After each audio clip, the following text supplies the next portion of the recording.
Now there's more to this one-of-a-kind painting than what meets the naked eye. Literally, take out your cell phone, scan the painting, and watch it come to life. Think about it. Right now, the kids in Flint, Michigan aren't being able to do some of the things that kids down here take for granted, like going for a swim or taking a drink of water. And experts say the problem won't be solved until the year 2020.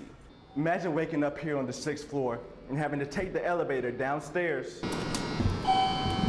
and have to walk outside just to use these portable restrooms. Now, if you want to come and check out the gym for yourself, they'll be hosting an open house here Saturday morning. Hundreds of protesters marched on Church Street this morning, determined to send one message to the community: stop the gun violence. Yeah, Marco Rubio was the third GOP candidate to come to Hampton Roads this week in a last-minute effort to make a push before Super Tuesday. The first snowfall of the winter came this morning without causing any major problems.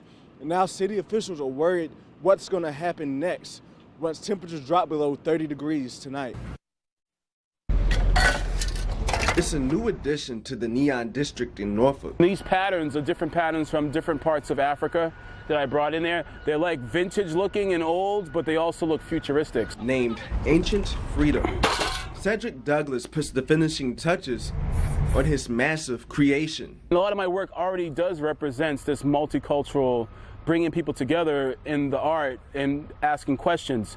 So I wanted to do a piece that talked about that showed beauty, that showed togetherness.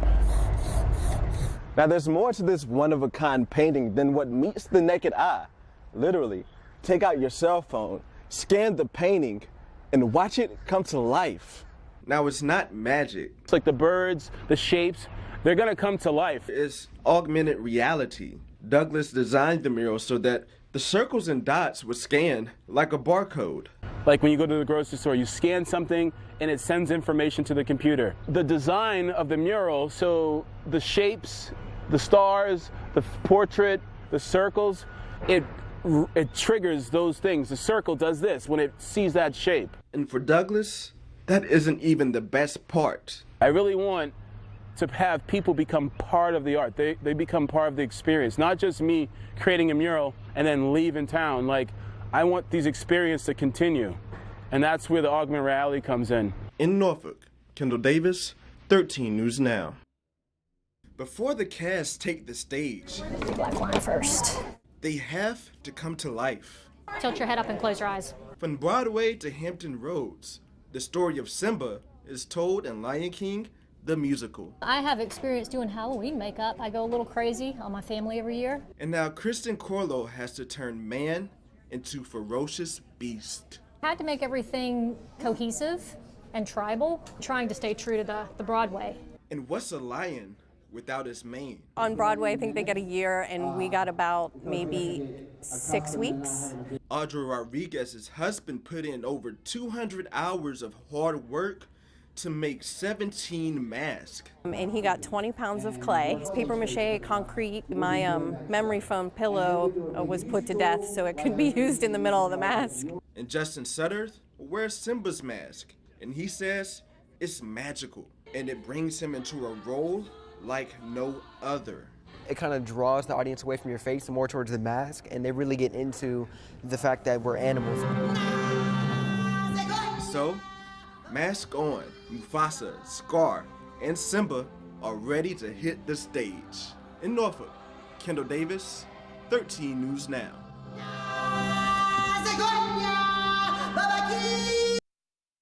Dear Brianna, my name is Sarama Condon. I am in 4th grade at College Park Elementary School. These 4th and 5th graders are writing letters. What are your favorite hobbies? And they're not just passing them across the classroom, but to another school, hundreds of miles away. Is it hard trying to cope to the water crisis in Flint, Michigan? These students at College Park Elementary School are in a pen pal program, writing letters to students in Flint, Michigan, where they've been affected by a water crisis since 2014. To me, it's like horror for them since they don't got no type of water that they can actually drink. Now, this is new. Well, it felt kind of weird. A lot of these students have never written a letter to someone, but they caught on to the feeling. It's better than a text message, like bing bang done. You actually put like paragraphs and paragraphs of how you feel about them and how much you love them. you love them. Think about it. Right now, the kids in Flint, Michigan aren't being able to do some of the things that kids down here take for granted, like going for a swim or taking a drink of water. And experts say the problem won't be solved until the year 2020.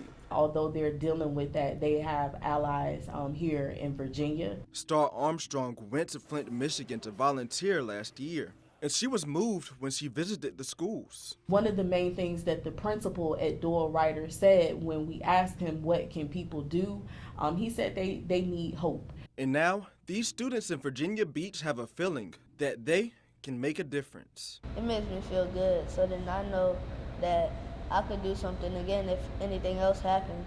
In Virginia Beach, Kendall Davis, 13 News Now. It's been 5 days since lightning struck a roof at the Chesapeake Crossing Senior Apartments, starting what would become a deadly fire. It's really been a disaster. And since then, the 100-plus misplaced residents have had nothing but questions. I was looking for housing, my Cox Cable, my Dominion Power. June Jarman has been a resident at Chesapeake Crossing for 6 years. Now, she's going to be living in a hotel until August. In and out of a hotel room, that's not like having your own place, but it's some place that, you can lay your head down at night. Looking for answers brought her here, to the Red Cross Disaster Resource Center. Basically, people are starting kind of from scratch, so they need a lot of resources. Executive Director with the Red Cross, Marissa Nihill, says this is the most efficient way for people to get the answers they're looking for. When there's a large fire like this one, a multi-family fire, it works better for us to create a hub so that everybody can come to it and get all that help all at once. With resources in place, the hope is that they can start to move forward. They did a lot. They helped a lot. It was a blessing. In Chesapeake, Kendall Davis, 13 News Now. High school. Some people call it the best 4 years of your life, where teenagers can hope and dream for the future. But for some students in Newport News, those dreams are taken away.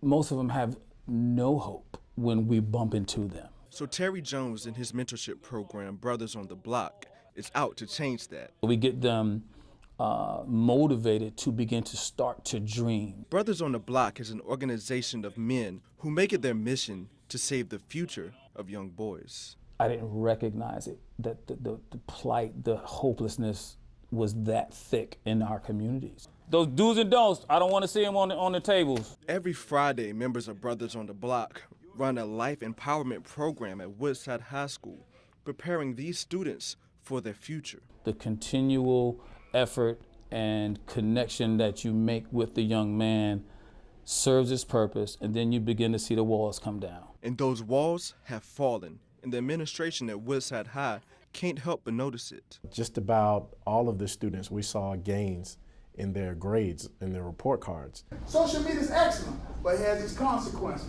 Jones believes putting community leaders and positive role models in front of the students gives them a new hope for a better future. We can't be mad at them for where they are.